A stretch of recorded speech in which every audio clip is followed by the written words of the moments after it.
One moment, we were all part of something bigger. And the next moment, snip, we weren't.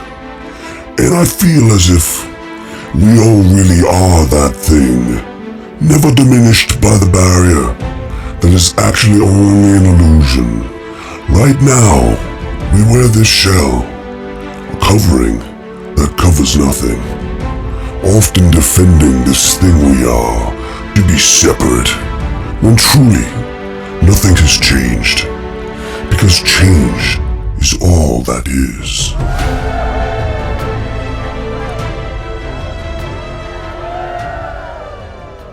Last you heard, we were making some funky little tunes with our little circuit tweedler, right? We made the fun All Just a Bad Dream tune out of the very first notes we got to pump out of that thing. But we had a long ways to go from just vibrating a pin to trying to make music with that to like actually having a synthesizer that, you know, does synthesizery things. So the next project in our Arduino junk box book is a program that allows us to send text to the Cestino and hear it back in Morse code. You've heard this before. So I was gonna skip it because I don't have a lot of use for Morse code in my life. I wasn't really planning on learning that, so I didn't really need a tester. All respect to all of my Morse code friends out there, but you know. So, but then in the last moment, I decided to both do the little project and also tune you into it as well, for one very specific reason, and I'll show you right now. So over here is the beginning of our Morse code practice translator inside the book. And there's really not too much to do from where we are, right? We hook up a speaker, we already did that, right? We got it on pin 21 and ground, and so we're all good. The next thing, and the main reason why I decided to go ahead and do this, was because we need to be able to pull in code externally, right, that other people have written. Like the fact that I can just go ahead and fool around with Morse code without having to write a whole bunch of code is pretty miraculous. But that benefit all comes from our friends in the open source community, right? So if I go to my sketch folder, which this is very Arduino specific stuff here, we have, oh, and I put it in my Dropbox, right? I don't know if you guys have Dropbox, but just so I have it replicated everywhere on all my computers, if I want to try something else somewhere else, I just want it being in my Dropbox. These things are all tiny anyway. They're all tiny little text-based things. So we had to make a libraries folder inside of our sketchbook, which did not exist there yet, right? And within there, we had to put in the Arduino Morse library that we downloaded. So this is an integral part of this thing. Whatever libraries you work with, you've got to put them in your sketchbook libraries directory, and the whole folder needs to go in here. Don't just go dumping those files in there, because it's not going to work how you think it will, I don't believe. And within there is all the code for the Arduino Morse library. And so really, this is the main thing I was trying to find out, was how does this work? Well, this is how it works. That's all there is to it.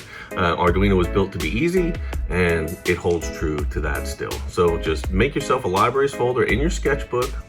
If you don't know where your sketchbook is, or you lost hold of it or something, go up here to sketch and just do show sketch folder, Control K, and it'll automatically open this up for you over here, right? And so that's half the battle.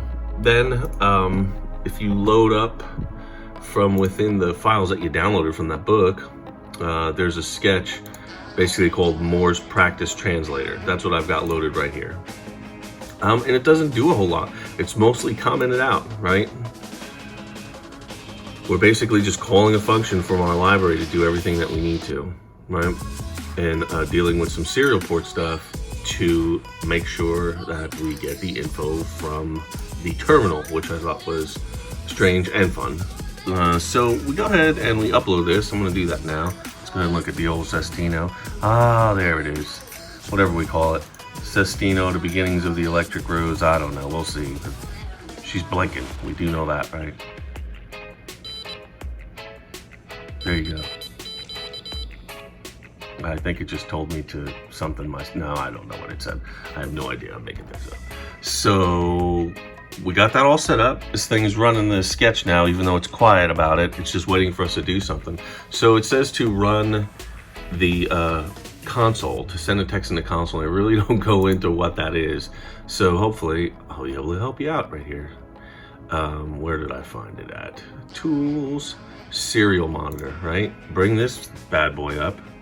And then right here, so this is just a direct line of communication to the Cestino or whatever it is that you're using, right? So for those of you that know Morse code, let's just do hello Morse code people, right? And I'm just gonna hit enter.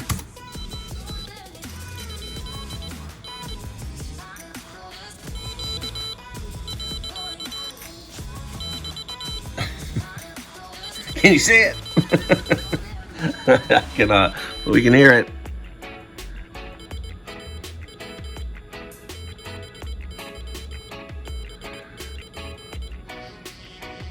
And that's it. We got that running. You could send as many of those as you want, right? Good times. So I would take a look at this code, make sure it knows what it's doing. That's what I'm gonna do. That's my next little project, just to see how it's working with that. The other thing that you might be curious about, that I was curious myself, is the tone function. The tone function is available for you to see because all the Arduino source code is open source, so you can go look at it whenever you want. If you look up the tone function, find out where it's at, it's easy enough to do. Just do a search on it. And you'll see the code this is where we're starting to get to the metal. And this is what I was looking for, to see the way we actually speak to these chips to get them to do the things that we do. Sending a tone function is real easy. Telling it what frequency to send it at, that's a walk in the park. But if you look through that tone function and try to study that a little bit, it's a different ball of wax. So I'm gonna do that. It may be a while till I come back, but I'm gonna try to figure that out and see what's going on, the way it's talking to the chip. When I looked through it the first time, it's a little daunting, right? I was like, and I shut it real quick and ran out the room and prayed a little bit and cried. Right, a lot of it. It's interesting regardless, right? We're gonna find out how the heck we use these chips for real. Now we can use them for our own project moving forward, right?